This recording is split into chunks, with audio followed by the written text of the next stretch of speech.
এই মুহূর্তে পশ্চিমবঙ্গ রাজ্য সরকারি কর্মচারীদের ডিএ নিয়ে নবান্নের নয়া একটি নোটিশ। এই মুহূর্তে রাজ্য সরকারি কর্মচারীদের ডিএ নিয়ে নবান্ন তরফ থেকে একটি গুরুত্বপূর্ণ আপডেট উঠে আসছে। আবার বাড়তে চলেছে রাজ্য সরকারি কর্মচারীদের ডিএ নতুন বছর থেকে। এই মুহূর্তে পশ্চিমবঙ্গ রাজ্য সরকারি কর্মচারীদের ডিএ নিয়ে বিরাট সুখবর। প্রতিবেদন থেকে বলা হচ্ছে, ডিএ ঘোষণা করলেন রাজ্যের মুখ্যমন্ত্রী মমতা বন্দ্যোপাধ্যায়। কত শতাংশ ডিএ পাবেন রাজ্য সরকারি কর্মচারীরা, এই নিয়ে একটি গুরুত্বপূর্ণ প্রতিবেদন, সেই আপডেটটি আপনাদের সঙ্গে শেয়ার করব। পুরো ভিডিওটি শুরু থেকে শেষ পর্যন্ত দেখবেন।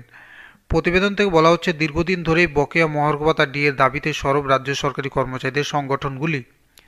শেষ পর্যন্ত রাজ্য সরকার 12% মহার্ঘ ভাতা তথা ডিএ ঘোষণা করলেন মুখ্যমন্ত্রী মমতা বন্দ্যোপাধ্যায়। কবে থেকে নতুন হারে ডিএ পাবেন রাজ্য সরকারি কর্মচারীরা?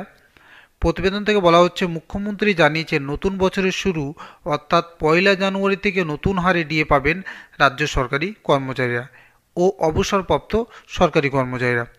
এদিন মুখ্যমন্ত্রী বলেন, কেন্দ্রীয় সরকার প্রাপ্য টাকা দিচ্ছে না, রাজ্যর টাকা দিয়েই সব করতে হচ্ছে। ইতিমধ্যে এই মহার্ঘ ভাতা বাড়ানোর চেষ্টা করা হলো, তার জন্য রাজ্য সরকারের প্রতি মাসে প্রায় বলা হচ্ছে খরচ হবে 160 কোটি টাকা।